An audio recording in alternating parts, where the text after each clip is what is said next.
Shalom, selamat hari Minggu, Bapak Ibu Saudara yang dikasihi Tuhan. Senang sekali bisa bertemu kembali dengan Bapak Ibu semua, kita sebagai umat Tuhan, sebagai gereja Tuhan, sebagai anak-anak Allah, di dalam satu persekutuan yang kudus dengan Tuhan. Pada kesempatan minggu ini kita akan merenungkan satu bagian kebenaran firman Tuhan dari surat Yakobus. Pasal yang pertama ayat 1 sampai ayat 8. Kita akan bicara tentang bahagia walau dicobai. Berdasarkan kitab Yakobus pasal 1 ayat 1 sampai ayat yang ke-8. Bapak Ibu bisa memperhatikan di dalam Alkitabnya atau melihat di layar yang sudah tersedia. Saya akan bacakan firman Tuhan ini untuk kita. Salam dari Yakobus, hamba Allah dan Tuhan Yesus Kristus. Kepada kedua belas suku di perantauan, saudara-saudaraku, anggaplah sebagai suatu kebahagiaan apabila kamu jatuh ke dalam berbagai-bagai pencobaan. Sebab kamu tahu bahwa ujian terhadap imanmu itu menghasilkan ketekunan. Dan biarkanlah ketekunan itu memperoleh buah yang matang, supaya kamu menjadi sempurna dan utuh dan tak kekurangan suatu apapun. Tetapi apabila di antara kamu ada yang kekurangan hikmat, hendaklah ia memintanya kepada Allah, yang memberikan kepada semua orang dengan murah hati dan dengan tidak membangkit-bangkit, maka hal itu akan diberikan kepadanya. Hendaklah ia memintanya dalam iman dan sama sekali jangan bimbang, sebab orang yang bimbang sama dengan gelombang laut yang diombang-ambingkan kian kemari oleh angin. Orang yang demikian janganlah mengira bahwa ia akan menerima sesuatu dari Tuhan, sebab orang yang mendua hati tidak akan tenang dalam hidupnya. Demikian jauh pembacaan firman Tuhan kita pada sore hari ini. Ibu bapak saudara yang dikasihi Tuhan, bahagia walau dicobai. Ini sepertinya sangat kontras dengan apa yang dunia pahami. Bagaimana mungkin kita bisa menikmati, merasakan kebahagiaan tatkala kita dicobai? Bukankah cobaan itu identik dengan sesuatu yang tidak enak? Sesuatu yang tidak menyenangkan? Sesuatu yang menyakitkan? Tetapi bagaimana? Kok bisa ada kebahagiaan di sana? Oleh sebab ini menjadi sesuatu yang tentu bagi dunia tidak mudah. Tetapi bagi orang percaya melalui kebenaran firman Tuhan yang disampaikan oleh seorang bernama Yakobus, salah seorang dari anak Yusuf dan Maria, salah satu dari 3 soko guru pemimpin gereja di Yerusalem yang kemudian bertobat dan menerima Kristus, percaya kepada Kristus sebagai Tuhan dan Juru Selamatnya. Bukan waktu Yesus masih hidup, tetapi ketika Yesus Kristus sudah mati, bangkit dan naik ke surga, baru dia percaya kepada Yesus Kristus, Sang Tuhan di dalam kehidupannya. Tidak mudah untuk menjalani kehidupan di zaman Yakobus. Tidak mudah menjalani kehidupan di era jemaat Tuhan mula-mula. Karena itu bagaimana kehidupan mereka menjadi satu kehidupan yang begitu sulit. Kehidupan yang tidak menyenangkan. Kehidupan yang tidak memiliki akses yang begitu terbuka. Kenapa? Karena mereka sedang dalam penindasan. Mereka sedang dalam penjajahan. Mereka sedang dalam ketertekanan. Kenapa ketertekanan? Karena iman percaya mereka. Oleh sebab itu di dalam bacaan kita tadi, maka Yakobus mengatakan kepada kedua belas suku yang ada di perantauan, yang sedang tersebar di berbagai tempat. Kenapa mereka tersebar di berbagai tempat? Karena pada zaman itu, setelah Kristus mati, bangkit dan naik ke surga, pasca pembunuhan Stefanus sebagai martir pertama, maka gereja Tuhan teraniaya.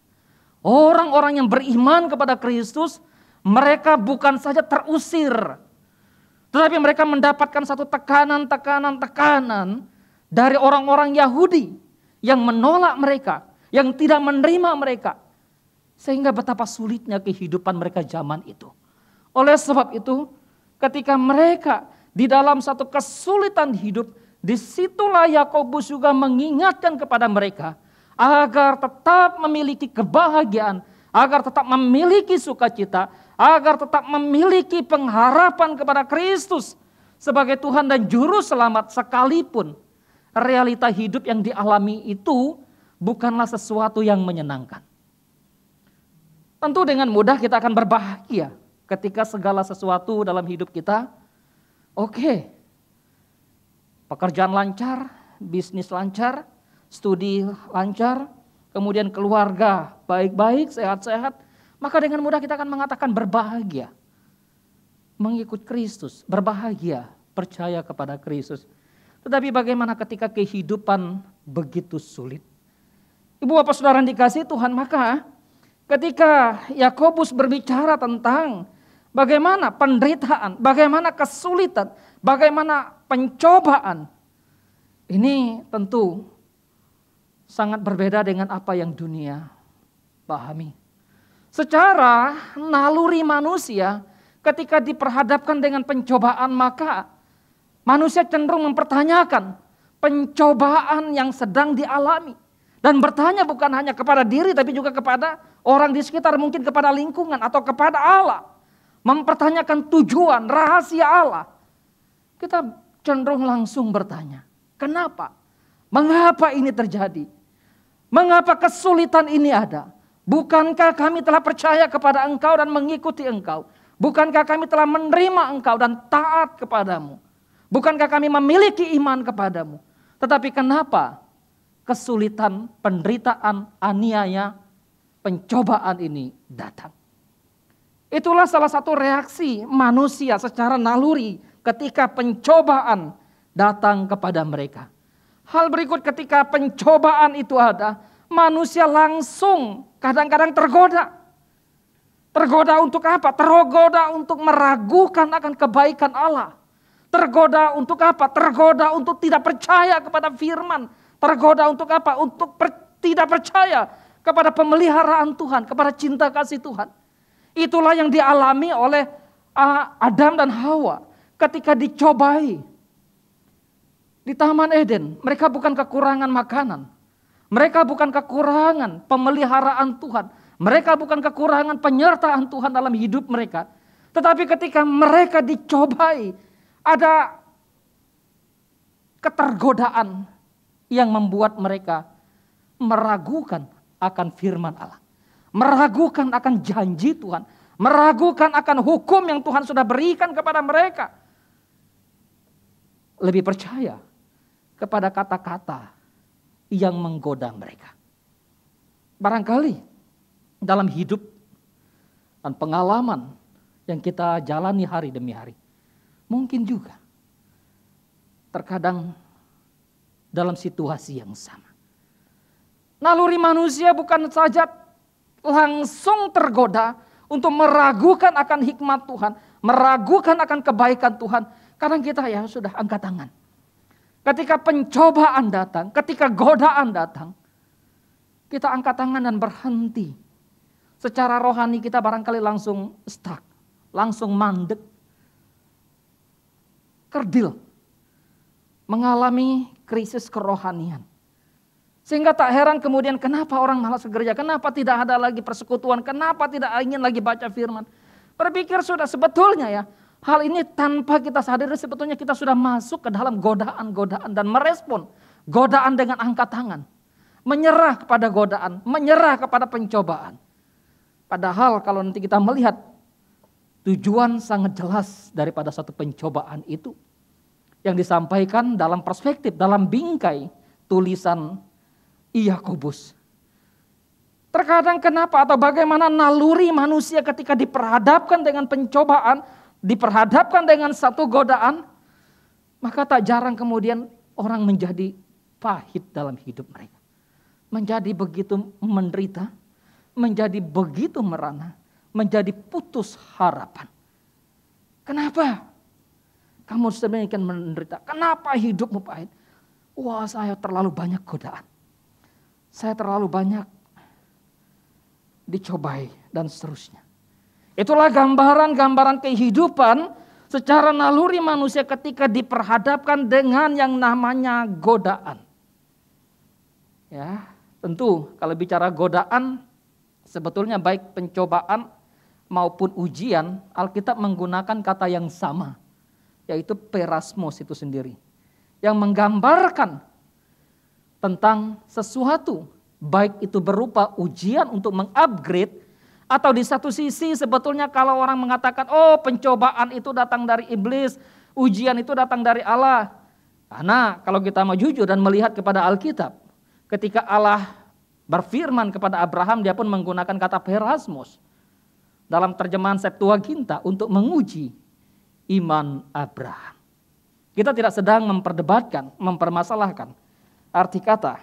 Tetapi paling tidak kita memahami, mengerti bahwa orang percaya ketika diperhadapkan dengan ujian, ketika diperhadapkan dengan pencobaan, apakah kita menyerah, apakah kemudian kita angkat tangan, apakah kemudian kerohanian kita menjadi mandek, apakah kita menjadi pahit, hidup kita menderita, hidup kita tanpa pengharapan, apakah kita serta-merta menyalahkan Tuhan dan bertanya, kenapa hal pahit ini saya alami? Ibu bapak saudara dikasihi oleh Tuhan. Maka Yakobus membawa kita, membawa orang percaya untuk melihat kepada satu penderitaan, satu kesulitan, satu godaan. Melihat pencobaan, melihat godaan yang memiliki tujuan untuk membangun iman. Seringkali ketika diperhadapkan dengan ujian, dengan penderitaan, dengan cobaan, orang tidak melihat sisi untuk membangun imannya. Orang cenderung melihat bahwa ini godaan untuk merusak. Ya betul di satu sisi. Tapi ada sisi yang lain yang sebetulnya yang ingin Tuhan nyatakan kepada kita. Karena itu Yakobus mengatakan, sebab kamu tahu bahwa ujian terhadap imanmu itu menghasilkan ketekunan. Dan biarlah ketekunan itu memperoleh buah yang matang, supaya kamu menjadi sempurna dan utuh dan tak kekurangan satu apapun. Karena itu sikap di dalam merespon terhadap pencobaan itu penting. Kita bisa membayangkan, memikirkan kembali bagaimana ketika Yusuf dicobai. Bagaimana ketika Yusuf digoda. Ada kesempatan untuk melakukan dosa, ada peluang untuk melakukan kejahatan.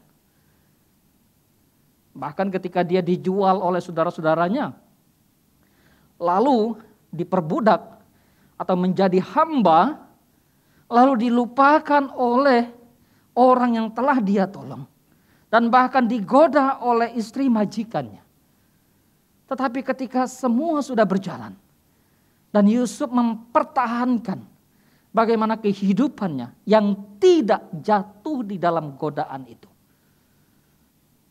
Ketika sudah akhir, lalu saudara-saudaranya berkata kepada Yusuf, wah ini jangan-jangan nanti dia membalas kita.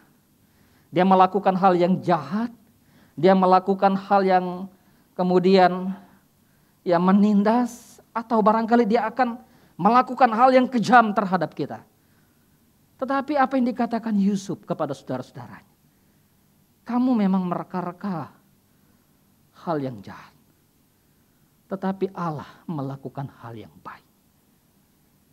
Ibu bapak saudara-saudara yang dikasihi Tuhan. Karena itu ketika kita melihat godaan, melihat pencobaan, kita tidak hanya sekedar melihat sisi. Iya betul, pencobaan, godaan itu bisa membuat seseorang jatuh. Membuat seseorang yang kemudian berdosa, membuat seseorang kemudian tidak melakukan kehendak Allah. Tetapi di sisi lain, Yakobus melihat pencobaan, godaan yang kamu alami itu adalah untuk memproses imanmu. Pencobaan membawa kita semakin dekat dan semakin erat untuk bergantung pada Kristus. Kalau kita memperhatikan bagaimana tulisan Matius yang menulis tentang bagaimana pencobaan Yesus di padang gurun. Tentu saja Yesus tidak akan pernah jatuh karena dia. Tetapi apa yang dialami oleh Yesus sekaligus mengingatkan kepada kita mengajar kepada kita. Ingat, pencobaan itu real adanya. Pencobaan itu datang kapan saja bisa. Pencobaan itu bisa datang kepada siapa saja.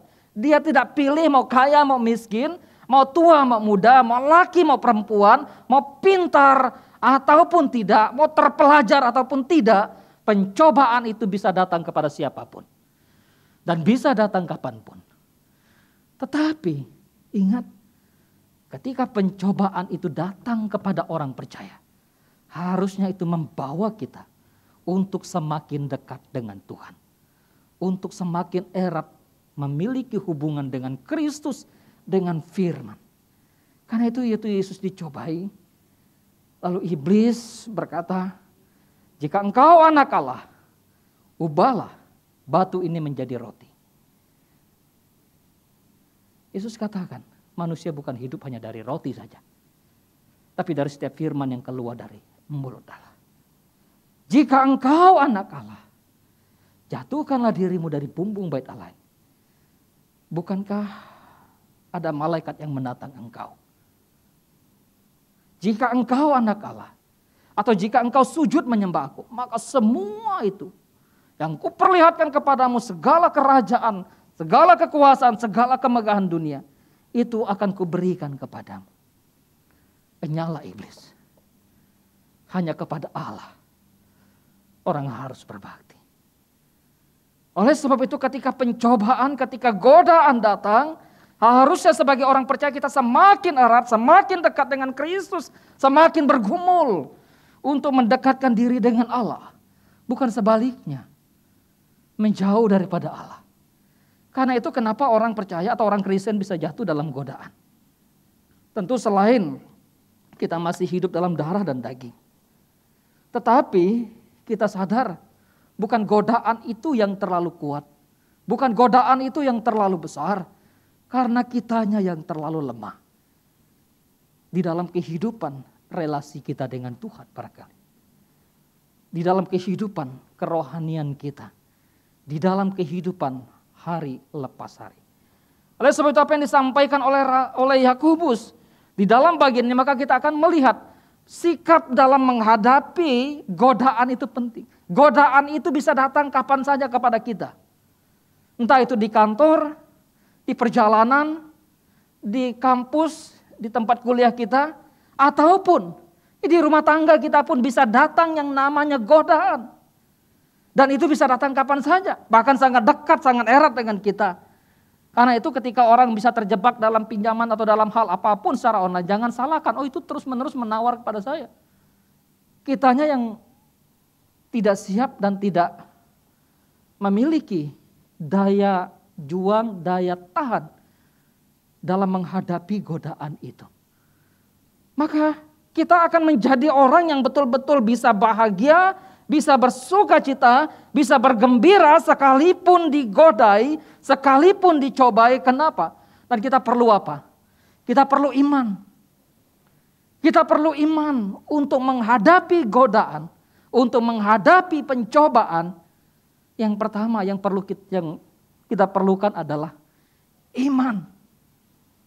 Sebab kamu tahu bahwa ujian terhadap imanmu itu menghasilkan ketekunan. Iman yang sejati akan bertekun di dalam Kristus.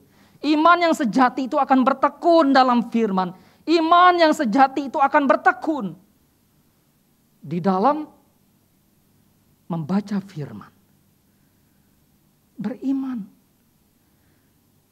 Dan iman itu tidak satu kali kemudian tanpa di-maintenance. Betul kita dianugerahkan oleh iman sejak kita percaya kepada Kristus. Tetapi juga Yakobus mengingatkan kepada kita, bagian penting dari satu pencobaan, dari satu godaan yang dialami oleh orang percaya mula-mula itu adalah untuk membentuk iman mereka menjadi semakin murni. Semakin menunjukkan kualitas keberimanan mereka sebagai murid Kristus. Iman yang terus-menerus dipelihara. Iman yang terus-menerus harus ditumbuhkan. Hidup oleh iman bukan karena melihat tetapi karena percaya. Iman timbul dari pendengaran, pendengaran akan firman Kristus. Yakobus mengingatkan bahwa iman yang dianugerahkan oleh Allah kepada orang percaya, kepada para pembacanya, dan juga tentu kepada saya dan saudara, iman itu harus terus-menerus dibentuk, diproses. Pembentukan, pemprosesan iman itu bukan hanya dengan kenyamanan. Bukan hanya dengan diberikan, wow, kita berdoa, dijawab, dapat berkat. Sehingga semakin beriman, belum tentu. Iman pun dibentuk melalui kesulitan-kesulitan. Iman pun dibentuk melalui pergumulan-pergumulan yang berat. Kalau iman hanya dibentuk dengan satu kenyamanan hidup, iman hanya dibentuk dengan satu kemapanan, iman hanya dibentuk dengan satu kemakmuran, maka itu bisa jadi iman yang palsu. Iman itu perlu dibentuk juga di dalam dan melalui kesulitan-kesulitan yang ada. Sehingga apa? Iman menjadi semakin kokoh, iman menjadi semakin kuat, iman menjadi semakin berakar di dalam Kristus. Karena itu dalam bagian ini, sebab kamu tahu pencobaan-pencobaan yang kamu alami ini untuk membentuk atau membuahkan iman yang sejati melalui apa? Kesulitan-kesulitan hidup yang ada itu. Kesulitan hidup yang dialami oleh orang percaya mula-mula, mereka harus meninggalkan, beberapa dari antara mereka harus meninggalkan Yerusalem. Mereka tinggalkan rumah mereka. Mereka tinggalkan pekerjaan mereka. Mereka tinggalkan usaha mereka. Kalau kita membaca sejarah, maka mereka mengungsi. Karena apa? Karena kebenaran iman yang mereka miliki. Karena kehidupan mereka yang takut akan Allah. Sehingga tidak sedikit dari orang-orang percaya mula-mula, lalu mereka dibunuh. Bahkan mereka diadu domba. Mereka dianggap sebagai orang yang mengkhianat kepada kekaisaran Roma di zaman kepemerintahan Nero. Sehingga di zaman Nero tidak sedikit juga orang-orang percaya dibakar di halaman kekaisaran sebagai satu bentuk penghukuman atas mereka oleh kaisar pada zaman itu. Ibu bapak saudara yang dikasihi Tuhan, maka dalam hal inilah Yakobus mengingatkan kepada para pembaca, ketika dalam kesulitan, dalam kesukaran, dalam penderitaan, dalam godaan, dalam cobaan itu, milikilah iman. Jangan pernah undur iman kita. Jangan pernah terkikis iman kita oleh kesulitan-kesulitan hidup yang ada. Oleh penderitaan-penderitaan yang ada. Yakobus juga mengingatkan kepada kita untuk menjadi orang percaya yang mampu menikmati kebahagiaan, sukacita ketika mereka diuji, ketika mereka dicobai, ketika mereka mengalami berbagai kesulitan. Tentu saja iman perlu, namun juga perlu hikmat yang dari Tuhan. Karena itu Yakobus mengatakan, tetapi apabila di antara kamu ada yang kekurangan hikmat, hendaklah ia memintanya kepada Allah yang memberikan kepada semua orang dengan murah hati dan dengan tidak membangkit-bangkit, maka hal itu akan diberikan kepadanya. Hikmat sangat diperlukan di dalam menghadapi godaan. Hikmat sangat diperlukan di dalam menghadapi pencobaan. Seorang filsuf Aristoteles pernah mengatakan begini, kenalilah dirimu, kenali dirimu sendiri, maka engkau akan menjadi orang yang berhikmat. Kalau orang mengenal diri, maka dia akan menjadi orang yang punya hikmat. Tetapi kita menyadari bahwa tidak cukup kita mengenal diri lalu kita menjadi orang yang berhikmat. Hikmat itu muncul dari pengenalan akan Tuhan. Takut akan Tuhan adalah permulaan hikmat dan pengetahuan. Oleh sebab itu Yakobus mengingatkan dalam menghadapi situasi yang tidak mudah, situasi yang berat, situasi yang sulit, penderitaan yang mereka alami, Yakobus mengingatkan, mintalah hikmat kepada Allah. Sekiranya ada yang kekurangan hikmat, Kenapa ada kekurangan hikmat?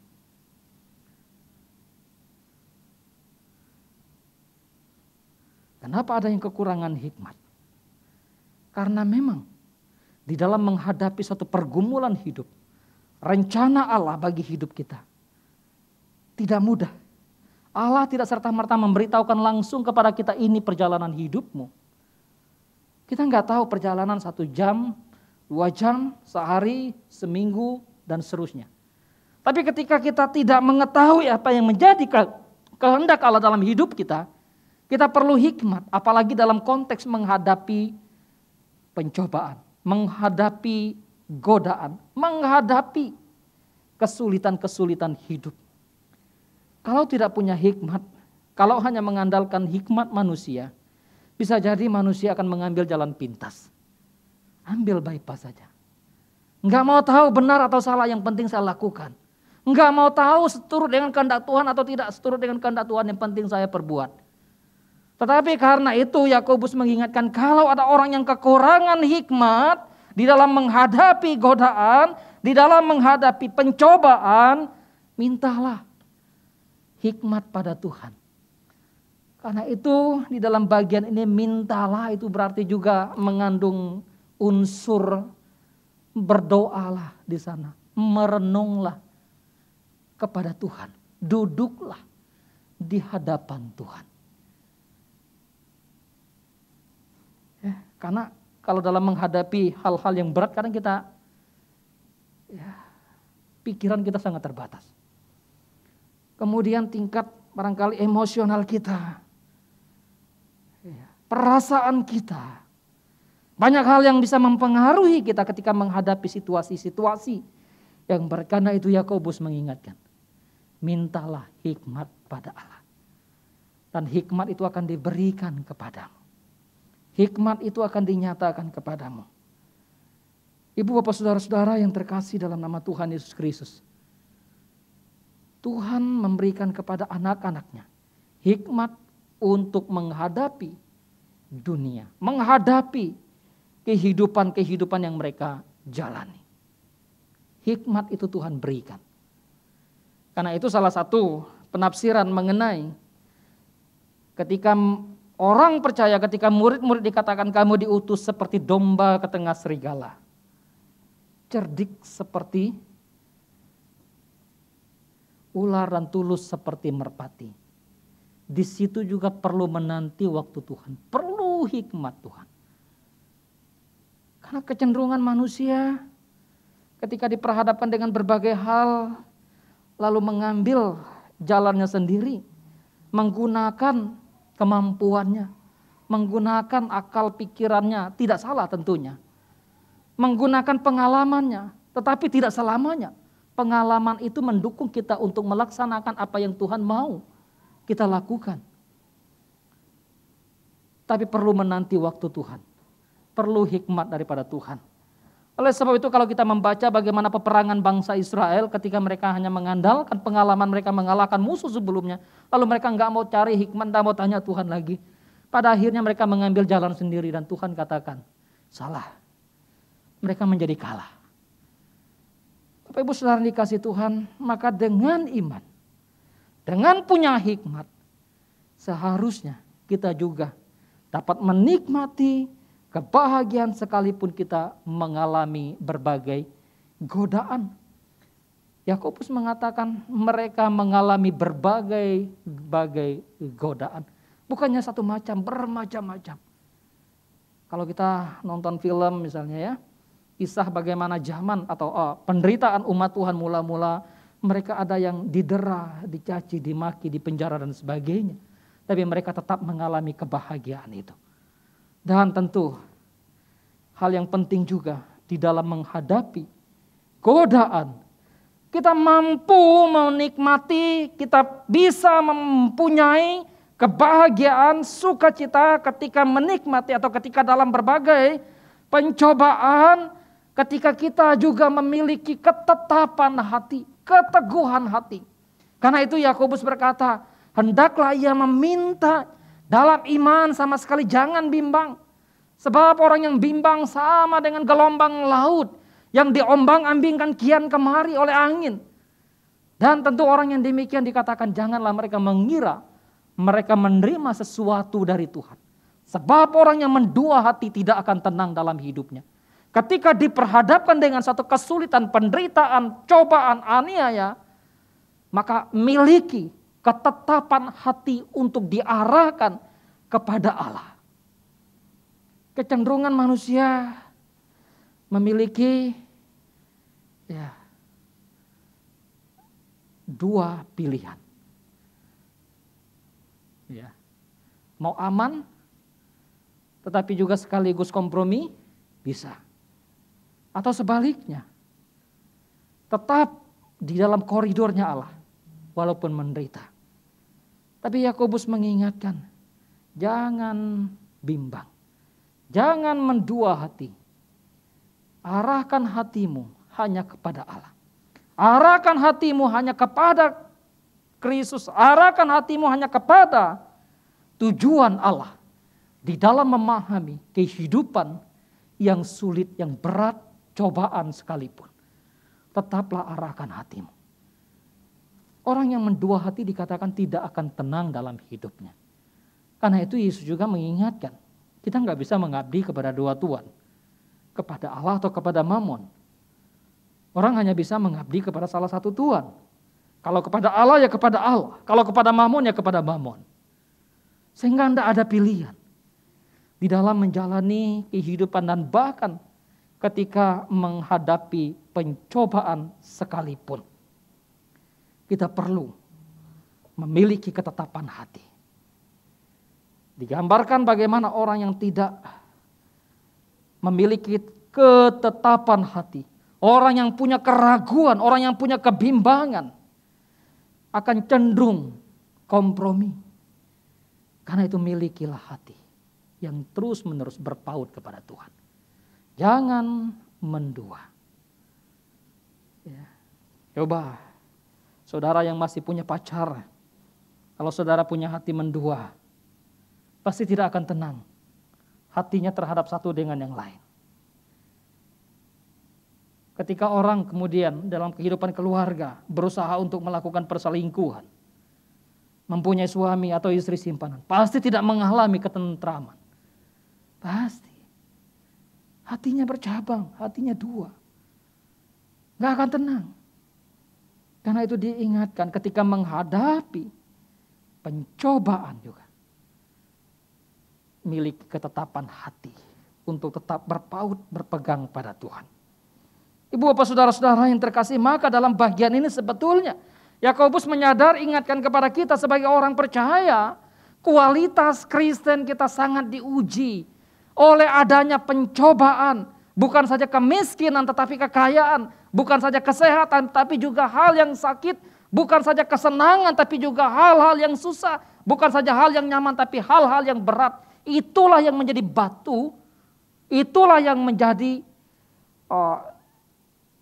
alat yang menjadi instrumen untuk menguji kehidupan kita, menguji keberimanan kita.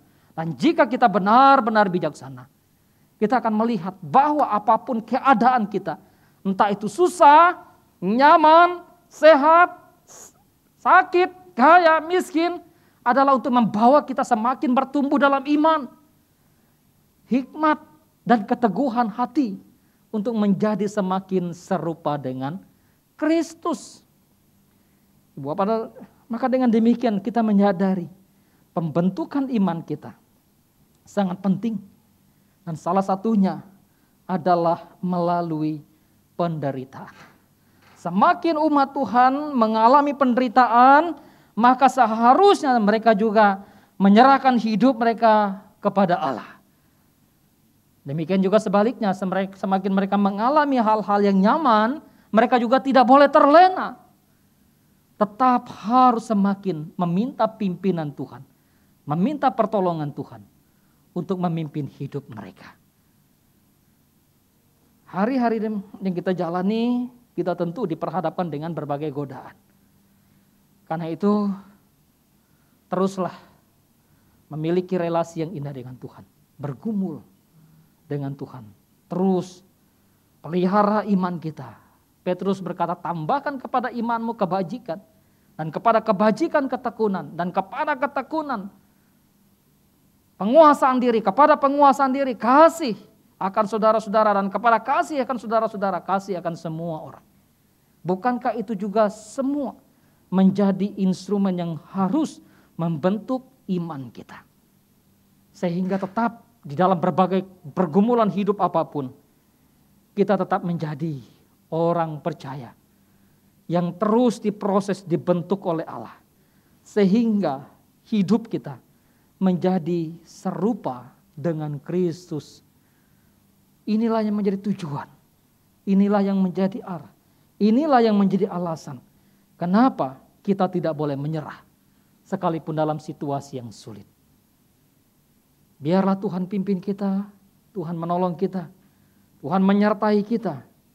Ingat, iman kita bukan hanya dibentuk oleh kenyamanan, iman kita bukan hanya dibentuk oleh kemapanan, iman kita bukan hanya dibentuk oleh jawaban-jawaban doa yang begitu indah, tapi iman kita juga dibentuk dengan berbagai pergumulan-pergumulan yang berat. Barangkali dalam kehidupan kita saat ini, kita tidak merasakan seperti apa yang dirasakan oleh jemaat Tuhan mula-mula. Tentu pencobaan-pencobaan, godaan-godaan itu bisa dalam berbagai hal. Kalau zaman dulu pencobaan, godaan itu begitu berat dan begitu sulit. Tapi di era kekinian, pencobaan, godaan itu begitu manis, begitu indah, begitu menjanjikan, begitu memberikan, menawarkan kenyamanan. Kalau kita tidak bijak di sana, kalau kita tidak punya hikmat di sana, maka sangat gampang dan sangat mudah kita tergelincir dan jatuh. Oleh sebab itu, kita bersyukur kepada Tuhan. Dia yang terus menolong kita, menopang kita di dalam menjalani hari-hari. Bahkan ketika kita dicobai, ingat pencobaan yang datang kepada kita tidak akan pernah melampaui kekuatan iman yang Tuhan anugerahkan kepada kita. Dia Allah yang setia, Allah yang adil, Allah yang mengasihi kita, menopang kita, memimpin kita tatkala kita hidup, menjalankan hidup di tengah-tengah dunia yang sementara ini. Tuhan kiranya menguatkan kita, Tuhan kiranya memimpin kita. Mari kita tundukkan kepala, kita berdoa kepada Tuhan.